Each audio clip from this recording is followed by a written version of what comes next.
Best thing that came from it was feedback, direct, honest, sometimes even brutal feedback that led me to make some changes around the packaging and even the formula and the positioning. So when we first started, you can Google Ethan's and still find our old bottle. And now it's a much more well-designed, appealing product. Changes like that came from the selling process of like being told no and asking why. Welcome to Reinventing Perspectives. Today we have an amazing guest. We have Ethan Hirshberg. Ethan, I'm so excited to have you here because our listeners are going to have their ears up for your story today. So thank you for joining us. It's an honor. Ethan, tell us who you are and what's your mission. As you said, I'm Ethan. My company is actually called Ethan's. My personal mission, even outside of Ethan's, is just to create products that make a big difference in people's daily lives. At the moment, that's taking the form of health and wellness and nutrition. I tend to gravitate towards that because that mission manifests itself in the products we make. You can kind of see them over my shoulder.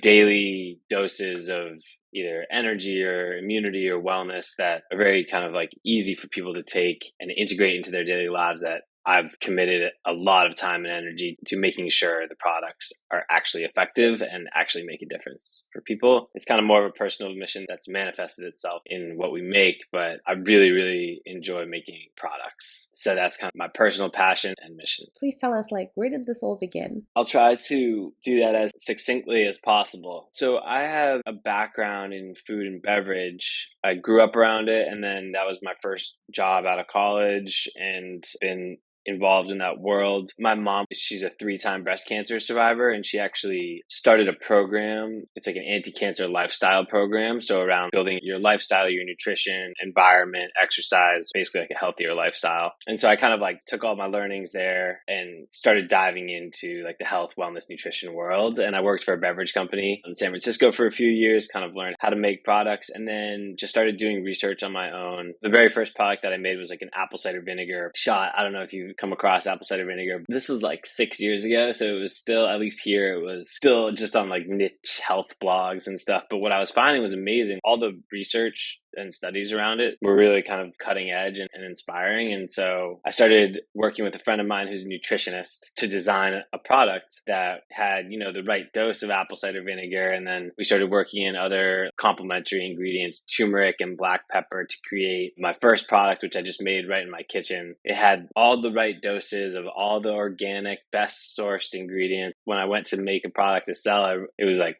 way too expensive and hard to make. And so that was my first sort of like butting up against reality. I had this like golden idea, and then I had to actually like figure out how to package it and sell it and make it work. And so that was where it all began. Man, since then, it's just sort of taken on a life of its own. Now our main products are actually energy shots. I don't know if they have 5-hour energy over where you are, but there's probably something like that. But it's a big phenomenon over here. It's on like every gas station counter. And the mission has kind of evolved. I mean, it's still the same of just like to make products that are addressing people's needs and helping them in their daily lives. But that can take any form, right? So like this energy one was a big one where it was like, I know a lot of people are out there drinking energy drinks that are actually bad for them. Like I've seen the reports on all the ingredients that are in there, the things they put in to make the blood rush to your face so that you feel the sensation of energy. I mean, these are sort of like, I don't want to say bad actors, but they're making products that are not good for you. Like they're actually harming you. That become a big part of our mission is on the energy side, but really it's still just sticking to making research-based, organic, sustainable packaging, non-toxic packaging. Like we use glass bottles, for instance. That's kind of like the story of a few years condensed down into a couple minutes of how we got here. You wanted to make everything organic. This was your mission. And then you butt up against all these reasons why it's too expensive to make. How difficult it is to move away from your original idea. How did you manage to do that? I think it really depends on the person. What I've said to a few people is take those companies that I just mentioned who make like those bad energy drinks, right? At some point, that was like a founder trying to create something. Maybe that founder was just trying to make money. That might just be the case, which is fine. That's oftentimes how businesses start. But any mission-driven company, like it starts off with a founder, they have an idea, and then they start encountering things. So I just think like at that moment, you have to decide what are like your non-negotiable things. Because as you go through building a business, you just run into challenges that test your commitment to your values. Because there's always a cheaper, there's always a corner to be cut. And when you have investors and a board and you need to save money on margin, margin. Those are the first things to go out the window, are like the more expensive things that you wanted to make in the first place. So what I did really, I have like my non-negotiable things, which are organic. Organic has been the hardest thing to stick to. I mean, everything we make, we run into massive challenges on cost, but also on like formulation. There are certain ingredients I want to include in the energy shot I know actually really work, but they're not organic. And so like I have to pick and choose there. And I think that's a really important one to me, that I'm just been like, no matter what, we're not going to do anything non-organic. Doesn't matter the cost. And then the other one that I just mentioned is like the glass bottles. Like, I hate single-use plastic. I hate drinking and eating products out of plastic. And so really like those two for me were like my non-negotiables, no matter what they cost. And then everything else, it was, I started off with my juices were not from concentrate. And then I was spending a ton on shipping and things like that. But then it was like, I looked into and did some research on like juice concentrates. And it's like, okay, they're not that bad. They just evaporate the water out of it. We're going to save a ton of money on shipping. So you kind of find other places where you are willing to make compromises to make your product feasible, if that makes sense. So like your question of just like, you start butting up against things and then you just see where you can make concessions that are still within your kind of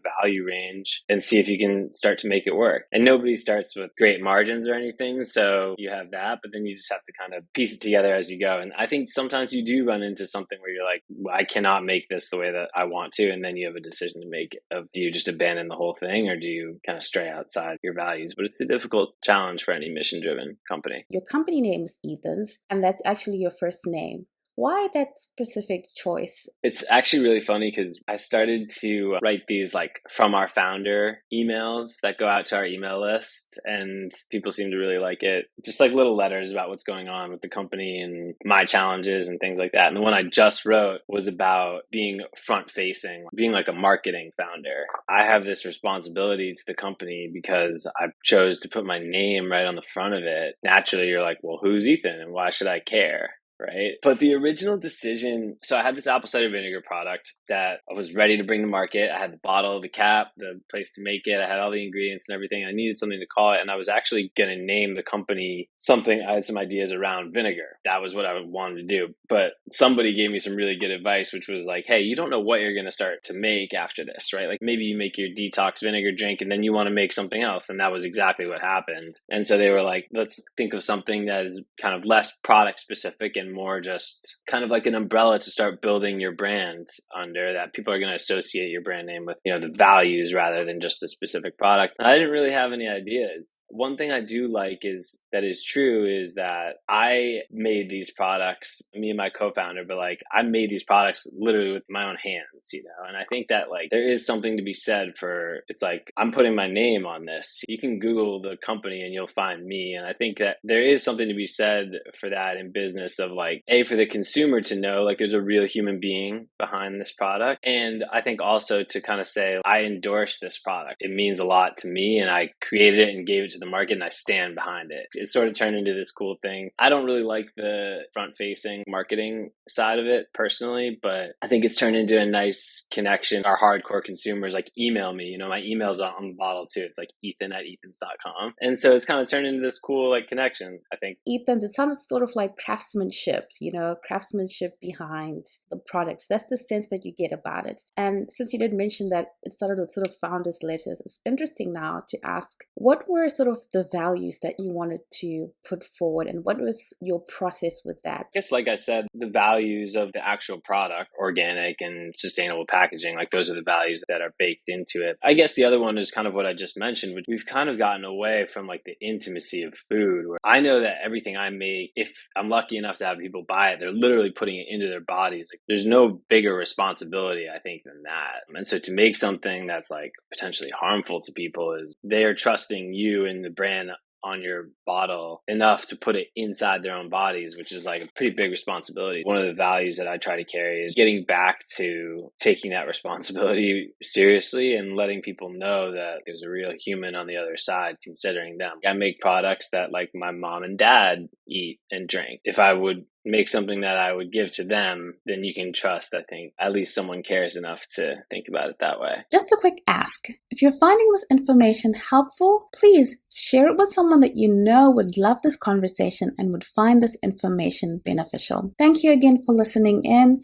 And let's jump back into our conversation. You've made your first batch and you've gone out to sell. What was that like? That's the biggest imposter syndrome moment, right? Like everyone talks about the imposter syndrome. The way that I chose to approach it was not to like pretend that I knew more than I did because I didn't know anything, and really just talk about the product, kind of like what we've done, and just show my passion for the product and use that as like my selling story. But I will say the best thing that came from selling was like I didn't make a sale really for like, a year probably. And the best thing that came from it was feedback, direct, honest, sometimes even brutal feedback that led me to make some changes around the packaging and even the formula and the positioning. So like when we first started, you can Google Ethan's and still find our old bottle. Like it was like a black label and then it said Ethan's and then it just said apple cider vinegar shot, turmeric or whatever. And now it's like bright yellow packaging and it says Ethan's Daily Detox with apple cider vinegar. It's a much more well-designed,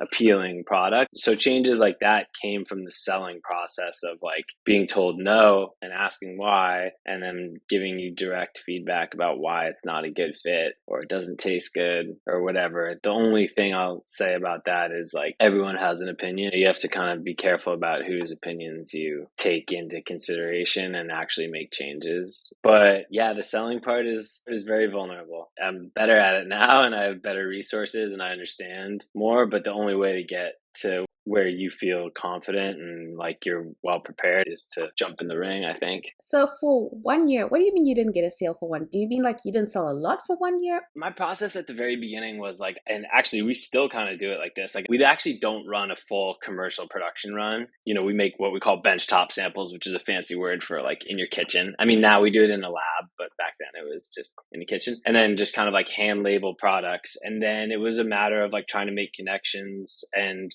go to trade shows and have people take a look at your products, that kind of thing. But I guess I meant like a big chain retailer. That was what I was really focused on. And that's how most people start off in food and beverage, certainly, but probably any like CPG is getting a reputable chain to say yes, bring you into distribution and kind of like start that real commercial journey. I guess I kind of skipped a step in the story because the very, very first product I made was actually an apple cider vinegar beverage, like a full size drink. People were excited about it enough to get me meetings, but then I kept getting rejected at the last second because there were other companies making stuff like that. So then I downsized it for like a more of a unique angle and we started making the shots. And that was when people started saying yes, because they thought it was like unique and interesting enough. And it's small, so it doesn't take up a lot of room on the shelf. So you start to learn things like that. After every time, like let's say you have this meeting and it doesn't go as planned, they're excited, but it doesn't go as planned, but you get some feedback. What was your process like? We did it then and we do it every time we have a sales meeting now is like a little debrief. And I mean, we take things as small as like some anonymous Amazon review into account when thinking about our products, because it's like anywhere that you're getting really, really direct feedback. So like not from your best friend about your products, that's the golden ticket, because people will just be as mean as they want. So a couple big developments that have happened. Well, first of all, the whole reason we launched the energy shot line was because I kept going into meetings with my little like wellness shots and I kept hearing, and even at like demos and stuff like that, I kept hearing people be like, so is it an energy shot or what is it? And I'm like, well, no, it's for something else. But then I was kind of like, man, everyone sees a shot, like a 2-ounce drink, and they assume it's an energy shot. So I think that's an interesting bit of feedback. We just launched an extra strength energy shot. That came from a sales meeting because someone was like, how much caffeine is in it? Oh, it's not as much as this one, that kind of thing. And so that got my wheels turning like, oh, well, maybe we should make an extra strength. So a lot of our product development and changes come directly from sales meeting and just from anywhere that you can get consumer feedback. That's why Amazon is so amazing for me, at least. Is like, I'll just read through all our Amazon reviews and actually make changes. Like if a bunch of reviews say it tastes bad, we'll go change the flavor in real time. The first time you see your product there next to other products in the store, what was that moment like? Do you remember? Of course. It's still like the best feeling ever. And actually, there was one time in the first few months that I was on a sales call with my co-founder and we went to go check a shelf. This is when we had gotten a little bit of traction and we were in Whole Foods. We went to like the local Whole Foods. I think we were in Dallas, Texas or something. And we were looking at the shelf and then we kind of moved down the aisle and someone else came over and was looking at the shelf, and he and I were both peering around the corner watching her, as she picked up like our competitor, read the back, put it back, picked up our shot, read the back, kind of went like that and like put it in her cart. And that was like the coolest moment, I'll always remember that. I mean, seeing it on shelf is one thing, but seeing someone actually make their first time buying decision that's like the best thing ever. Congratulations on this. This is an amazing, amazing thing that you've accomplished, Ethan, and such a great mission between you and your co-founder. Like, how did you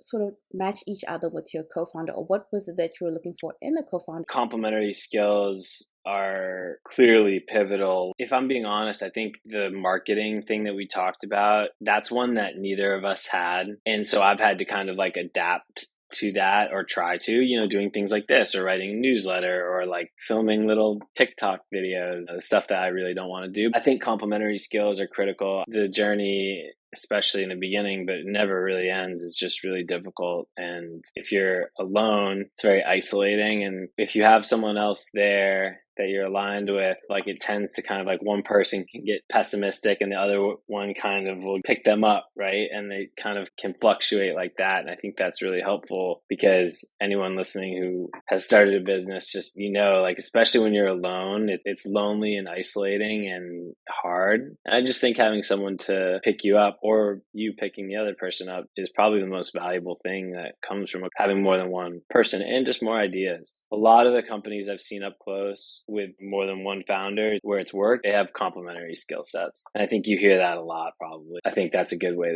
to start and limit your mistakes, is by having two people who are good at different things. I know a lot of our listeners would want to find this out, because a lot of people with product ideas think, well, how am I going to get funding, or how will I get an investor? So I thought I'd just ask you, Ethan, like, how you went about that process. I got some really good investment advice recently, which is just to, instead of just blindly, you start to build your company and then you just start asking everybody, right? Daryl, on your last podcast, it's sort of the same thing when he was saying, like, think about, for them, this is an acquirer, not an investor, but it's sort of the same idea. It's like what they're going to see as risky for you. And I thought that was really good advice, because you're so excited about the potential and everything like that, but like their job is to evaluate, yes, the potential, but also the risk. And so how do you make them feel like you've at least accounted for the risk, or are aware of the risk and going to steer away from it? I think that's a really sound bit of advice from him. And then I think, like, for us, our investor conversations have gone a lot better ever since I had more of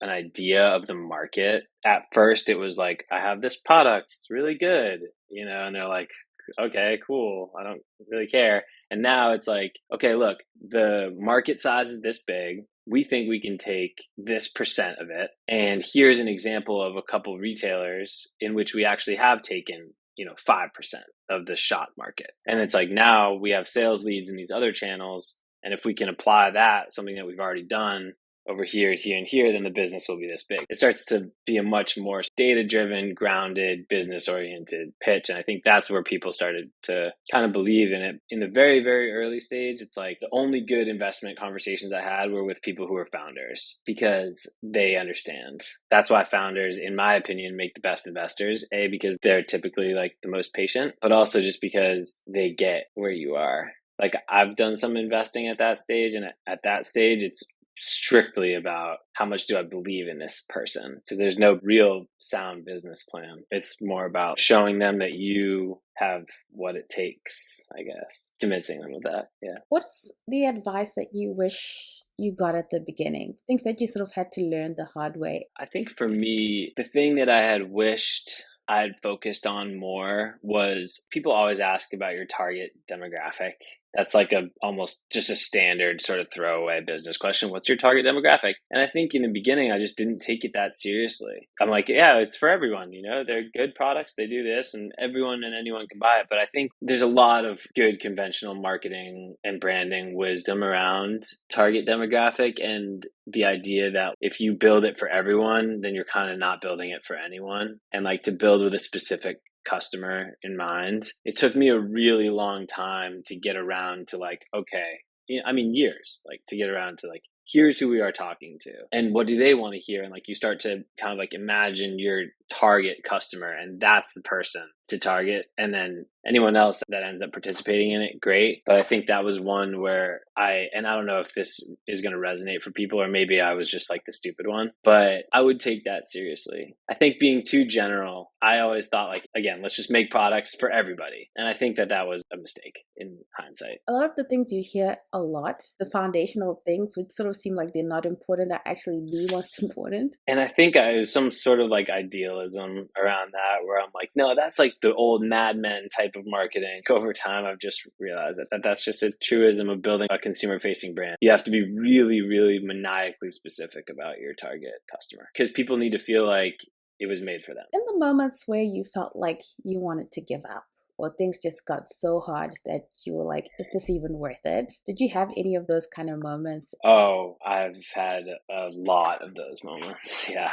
I would love to meet someone who has never had those kinds of moments, because I'm jealous. Unfortunately, a lot of founders, including me at times, like sometimes you find yourself operating out of fear. And I don't think that that's a good place to be. I do think that like some of my highest performance has come from like when I've been really scared about the future of the business. But if you can get yourself mentally into more of a inspired, optimistic place, I mean, it could be in the same day. In the morning, you're feeling just paralyzed with fear. And in the afternoon, you have your coffee or your energy shot or something, and you start to feel like, yeah, maybe we can do this. But it can be the smallest thing. Like, so for me, again, going back to like your first question, the thing that keeps me going in harder times is like when I see and receive like direct feedback from customers. You know, like I'm tying a few things together here, but like I told you, I put my email on the back of the bottle. Occasionally I'll get one that's like, try your product, it sucks. Most of the time it's people being like, wow, this has made such a big difference for me, or like my wife, we can't drink coffee because of that, or I tried energy drinks because of this. I worked a night shift for 12 hours, or I was sick with something, and like your immune products, you know, like that kind of thing. And I just have all those like bookmarked in my email, and I'll like read through them, because you get so bogged down, at least for me, I'm in retailer pitches and dealing with operations challenges and whatever. And you start to get further and further away from like just meeting your end consumer. And a lot of times you think the retailer is your customer, but it's really the person walking in the aisles that's like shopping for their family, right? So it's like the more you can stay connected to that person. And for me, it's like have a bit of feedback about how all this work we've put in has actually made a difference for even like one person. That puts me in more of like an optimistic frame of mind. And I think that's a better place to be in terms of kicking yourself into gear and being creative. Yeah, all the things that you need to do in those early stages. I love that. Finding a way to stay inspired and reminders of the impact that your work is having. You know, when you're starting out, you know, there's so many things that need to be done. As you keep doing things, you realize, oh, there's a gap. I need to learn how to do this. Okay, maybe I need to learn how to do social media, do social marketing. And you're trying to learn things, and you're trying to get the business up.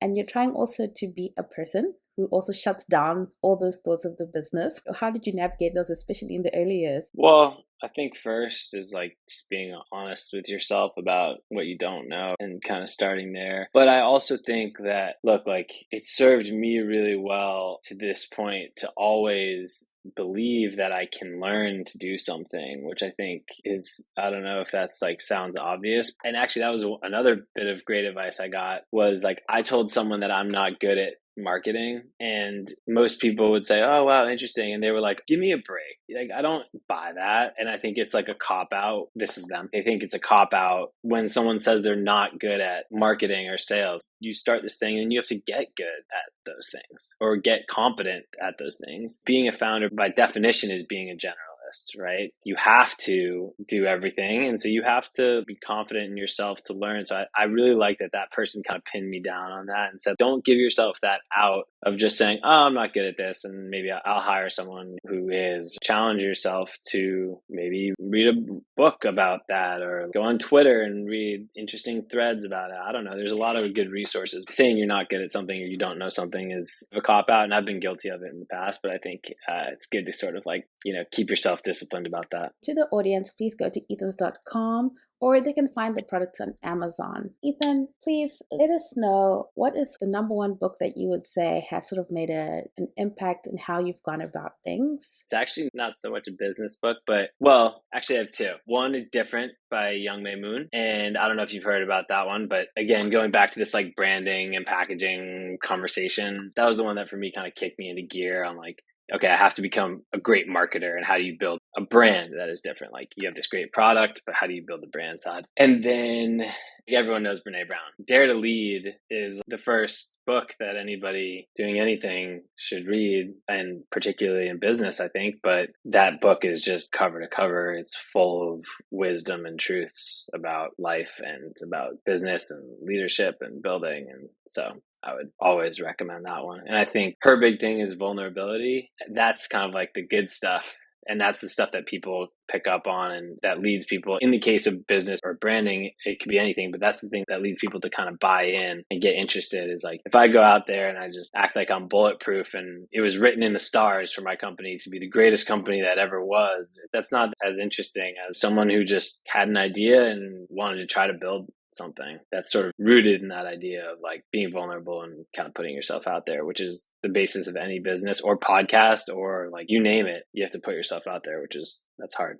Ethan, where do you see ethans.com 10 years from now? Where are we going? With Ethan's, like I've mentioned a few specific products, but what we're building or what I'm trying to build is something different I say food and beverage, but it's really supplement space. I think supplements is like this category that's really kind of a little bit of a dirty word where it's like supplements, like what I'm trying to do is build a trustworthy, transparent, health oriented, better for you supplement brand. And so right now we have the shots, which I mentioned. We have little drink mix powders. So you like put these in your water, and this is an energy one. We have immune and stuff like that. I'm trying to make this brand into a platform for, I guess, just functional supplements that are actually rooted in nutrition and research that are good for you and bioavailable and don't have any of the drawbacks of, frankly, just the conventional sort of supplement space. And that's my hope, is to build the brand into a platform that people can trust and go to for energy, immunity, detox, sleep, you name it. So that's the idea. And I'm hoping that's sort of where it evolves to. Thanks for mentioning the website and Amazon. And also, if you're in the US, Whole Foods, CVS, Walgreens,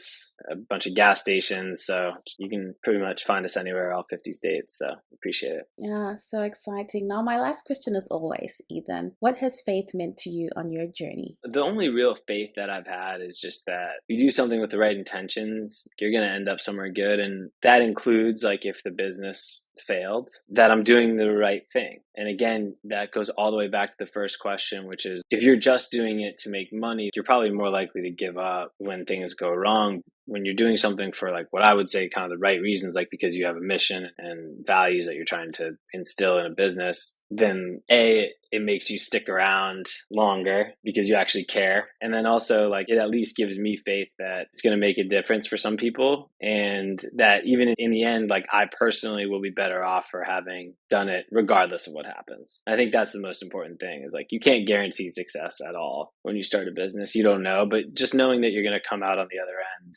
okay and probably better for it regardless. This has been such an inspiring conversation. And for me, the audience, every time they see that Ethan's, and when they buy it, they're going to remember that they were fortunate to see you going around doing your personal brand facing, even though you said you hate it.